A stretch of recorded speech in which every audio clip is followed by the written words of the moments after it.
Are we using the existing resources most efficiently? Are the results properly monitored? Are the national, state level and local level goals being achieved in the stipulated time? Are periodic corrective measures taken if found necessary? Does our public healthcare system place the patients and the people at the center of its concerns? These are the questions I would like our health administrators to constantly ask themselves and find satisfactory answers to them. But these are also the questions that I would like our health care practitioners in the private sector to address. We cannot think of the public healthcare system and the private healthcare system to have divergent objectives. The two must supplement and complement each other. This is where I see a unique model for both the public and private healthcare systems in the hospital project. Inspired by Her Holiness Amma, what makes this an exemplary model is the missing link of seva or the spirit of service. When all our institutions, including hospitals and primary health centers, begin to work with the spirit of service, India will greatly gain in esteem not only in the eyes of Indians but also in the eyes of the world. We should therefore be grateful to Amma for spreading the message of service. Amma's emphasis on compassionate service is also visible in the other scheme which I have the honor of inaugurating today.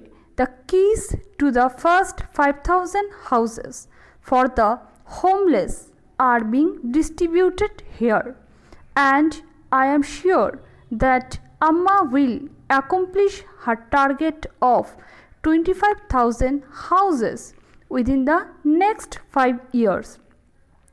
I am told that all the ashram residents and household devotees of Amma have been actively involved in the construction of these houses for the poor. Their pure love, which is not limited to any particular community or religion, has made these houses into true temples of love. The most valuable dividend these projects declare is the inner joy and sense of satisfaction shared by everyone associated with them. Here again, there is a lesson for us in the government and in the private sector.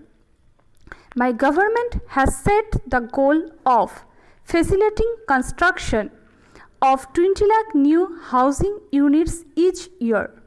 This, however, is not the responsibility of government agencies alone. If we work with a sense of dedication and determination that volunteers here have shown in, I am sure that we will reach the goal.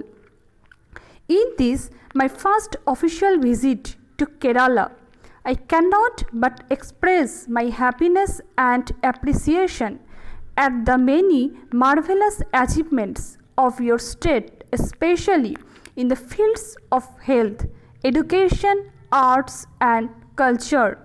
The entire country should learn from Kerala's outstanding success in eradicating illiteracy, especially female illiteracy, greatly reducing infant mortality, and improving mother and child health. All this could not have become possible without a long tradition of progressivism and social reform. In the past, the great masters like Adi Shankaracharya and Narayana Guru have shown the seeds of social reformation through spiritual means in this holy land, known after Parshurama. In Amma, we find those seeds sprouting, growing, and spreading their branches far and wide, aspiring to touch the stars. The years to come, I believe, will certainly witness momentous transformation brought about by Amma in the socio-economic scenario of Kerala and perhaps in the whole nation. That will be the fulfillment of my participation in today's function.